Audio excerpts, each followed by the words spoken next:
അസ്സലാമു അലൈക്കും വറഹ്മത്തുള്ളാഹി വബറകാതുഹു. 4ാം ക്ലാസ്സിലെ പ്രിയപ്പെട്ട വിദ്യാർത്ഥികളെ, ഇന്ന് നടന്ന ദുറൂസുൽ ഇഹ്സാനിൻ്റെ ചോദ്യപേപ്പറാണ് ചർച്ച ചെയ്യുന്നത്. 50 മാർക്കിനാണ് നമ്മുടെ പരീക്ഷ. ഒന്നാമത്തെ ചോദ്യം യോജിപ്പിക്കാം.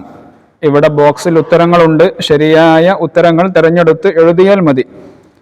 ഒന്നാമത്തത് അള്ളാഹു നൽകിയ അനുഗ്രഹമാണ്. ഇവിടെ ഓപ്ഷൻസുകൾ വായിക്കണം. വലതുകാൽ വെക്കുക, നമ്മുടെ വീടുകൾ, കുളിക്കണം, ഇടതുകാൽ വെക്കുക, തുണിസഞ്ചി ഉപയോഗിക്കുക. ഒന്നാമത്തെ ചോദ്യം അള്ളാഹു നൽകിയ അനുഗ്രഹമാണ് ഏത്? നമ്മുടെ വീടുകൾ. 2, വീട്ടിലേക്ക് കയറുമ്പോൾ ഏത് കാലാണ് വെക്കേണ്ടത്? വലതുകാലാണ് വെക്കേണ്ടത്. വീട്ടിൽ നിന്ന് പുറത്തേക്ക് ഇറങ്ങുമ്പോൾ ഇടതുകാല് വെക്കുക. 4, പ്ലാസ്റ്റിക് നിയന്ത്രണത്തിന് തുണിസഞ്ചി ഉപയോഗിക്കുക. 5, വൃത്തിയുള്ള ശരീരത്തിന് കുളിക്കണം. ഈ രൂപത്തിൽ ശരിയായ ഉത്തരങ്ങൾ എഴുതിയാൽ 5 മാർക്ക് ലഭിക്കും. രണ്ടാമത്തത് പൂർത്തിയാക്കാം. വൃത്തി ഈമാനിൻ്റെ ഭാഗമാണ് എന്ന് അവിടെ എഴുതി കൊടുക്കണം. 2, വിഭവങ്ങളുടെ അമിതവ്യയം പോലും പ്രകൃതിയെ നശിപ്പിക്കലാണ്. അമിതവ്യയം എന്ന് പറഞ്ഞാൽ അമിതമായി ഉപയോഗിക്കുക, അത് പ്രകൃതിയെ നശിപ്പിക്കലാണ്. 3, മരണാനന്തരം പ്രതിഫലം ലഭിക്കുന്ന പുണ്യകർമ്മമാണ് മരങ്ങൾ നട്ടുപിടിപ്പിക്കൽ എന്ന് എഴുതി കൊടുക്കണം. 4, ശരീരത്തിലെത്തിയ പ്ലാസ്റ്റിക് മാരക രോഗങ്ങൾക്ക് കാരണമാകും എന്ന് എഴുതണം. 5, പ്ലാസ്റ്റിക് സംരക്ഷണത്തിൽ ആരോഗ്യ പ്രവർത്തകരുടെ നിർദ്ദേശങ്ങൾ അനുസരിക്കുക എന്ന് എഴുതി കൊടുക്കണം. ഇനി അടുത്തത് 3ാമത്തെ ചോദ്യം. ഉത്തരം എഴുതാം. ഖൽബിനെ ശുദ്ധമാക്കണം. എന്തിൽ നിന്നെല്ലാം? നമ്മൾ പഠിച്ചിട്ടുണ്ട്. കിബർ, ഹസദ്, റിയാ, ഷിർക്ക്, ഇതിൽ നിന്നെല്ലാം നമ്മൾ ഖൽബിനെ ശുദ്ധമാക്കണം. അതുപോലെ തിന്മകളിൽ നിന്ന് ഒഴിഞ്ഞു നിൽക്കണം. ചിന്തകളും പ്രവർത്തനങ്ങളുമൊക്കെ നന്മയുള്ളതാവണം. ഇങ്ങനെയാണ് ഖൽബിനെ ശുദ്ധിയാക്കേണ്ടത്. ഇനി രണ്ടാമത്തത് വൃത്തിയുള്ള പരിസരത്തിന് എന്താണ് ചെയ്യേണ്ടത്? വീട്, വിദ്യാലയം, മുറ്റം, വഴി തുടങ്ങിയവ വൃത്തിയായി സൂക്ഷിക്കുക. അങ്ങനെയാണ് വൃത്തിയുള്ള പരിസരം ഉണ്ടാവുക. 3ാമത്തത് വീട്ടിൽ നിന്ന് പുറത്തേക്ക് ഇറങ്ങുമ്പോൾ ചൊല്ലണം എന്ത്? ബിസ്മില്ലാഹി തവക്കൽതു അലല്ലാഹി ലാ ഹൗല വലാ ഖുവത ഇല്ലാ ബില്ലാഹ് എന്നാണ് ചൊല്ലേണ്ടത്. 4, കൂടുതൽ വെള്ളം ഉപയോഗിച്ച് വുളൂ ചെയ്ത സഅദ് റളിയല്ലാഹു അൻഹുവിനോട് നബി സല്ലല്ലാഹു അലൈഹി വസല്ലമ തങ്ങൾ എന്താണ് ചോദിച്ചത്? എന്താണ് സഅദേ ഈ ദുർവ്യയം?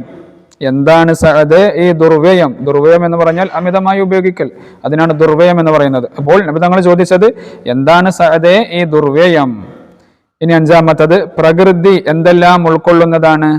സുന്ദരമായ മലകളും ജലാശയങ്ങളും ജീവജാലങ്ങളും അന്തരീക്ഷവും ഒക്കെ ഉൾക്കൊള്ളുന്നതാണ് പ്രകൃതി. ഇനി അടുത്തത് തെറ്റ് ശരിയാക്കി എഴുതാം. താഴെയുള്ള സെന്റൻസിൽ തെറ്റുകളുണ്ട്, അത് ശരിയാക്കി എഴുതുകയാണ് വേണ്ടത്. 1ാമത്തത് പ്ലാസ്റ്റിക് കത്തിക്കുമ്പോഴുണ്ടാകുന്ന വിഷപ്പുക അന്തരീക്ഷത്തെ ശുദ്ധമാക്കും. അങ്ങനെയാണോ? അല്ല, അന്തരീക്ഷത്തെ മലിനമാക്കും. അപ്പോൾ മലിനമാക്കും എന്ന് നമ്മൾ എഴുതി കൊടുക്കണം, അല്ലെങ്കിൽ ആ സെന്റൻസ് മുഴുവനായിട്ടും എഴുതുക. അന്തരീക്ഷത്തെ മലിനമാക്കും. 2ാമത്തത് ദേഹം വൃത്തിയിലാവാൻ നമ്മൾ സുന്ദരമായി ഉറങ്ങണം. സുന്ദരമായി ഉറങ്ങിയാലാണോ ദേഹം വൃത്തിയാവുക? അല്ല, അവിടെ എന്താണ് നമ്മൾ ആക്കി കൊടുക്കേണ്ടത്? സുന്ദരമായി കുളിച്ചിടും. ദേഹം വൃത്തിയിലാവാൻ നമ്മൾ സുന്ദരമായി കുളിച്ചിടും. ഇനി അടുത്തത് ആശയം എഴുതാം. നള്ളിഫു അഫ്നിയതക്കും. നബി സല്ലല്ലാഹു അലൈഹി വസല്ലമ തങ്ങൾ പറഞ്ഞു, നള്ളിഫു, നിങ്ങൾ വൃത്തിയാക്കുവീൻ, അഫ്നിയതക്കും, നിങ്ങളുടെ മുറ്റങ്ങളെ. അപ്പോൾ നിങ്ങളുടെ മുറ്റങ്ങളെ നിങ്ങൾ വൃത്തിയാക്കുക.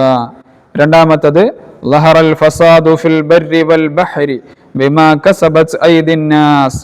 മനുഷ്യകരങ്ങളുടെ പ്രവർത്തന ഫലമായി കരയിലും കടലിലും നാശങ്ങൾ പ്രത്യക്ഷപ്പെട്ടു. ഇനി അടുത്തത് ക്രമത്തിലാക്കാം. ഇവിടെ ക്രമം തെറ്റിയിട്ടാണ് കൊടുത്തിട്ടുള്ളത്, അത് ശരിയാക്കുകയാണ് വേണ്ടത്. കൃത്യമിലെല്ലാം കുട്ടികൾ നമ്മൾ ചെയ്തിടും. വൃത്തിയുള്ള, നമ്മൾ പഠിച്ച പാട്ടാണത്. അപ്പോൾ അത് ശരിയായ രൂപത്തിൽ എങ്ങനെയാണ്? വൃത്തിയുള്ള കുട്ടികൾ നമ്മൾ കൃത്യമിലെല്ലാം ചെയ്തിടും എന്ന രൂപത്തിൽ ശരിയാക്കി എഴുതണം. 2ാമത്തത് നാട്ടിൽ നന്മ സുന്ദരമാക്കാൻ നമ്മൾ ചൊരിഞ്ഞിടും പരിസരം. അത് ശരിയാക്കണം. എങ്ങനെയാണ്?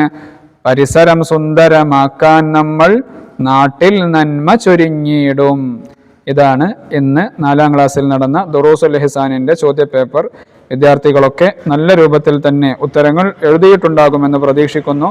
എല്ലാവർക്കും അല്ലാഹു നല്ല വിജയം നൽകട്ടെ. അസ്സലാമു അലൈക്കും വറഹ്മത്തുള്ളാഹി വബറകാതുഹു.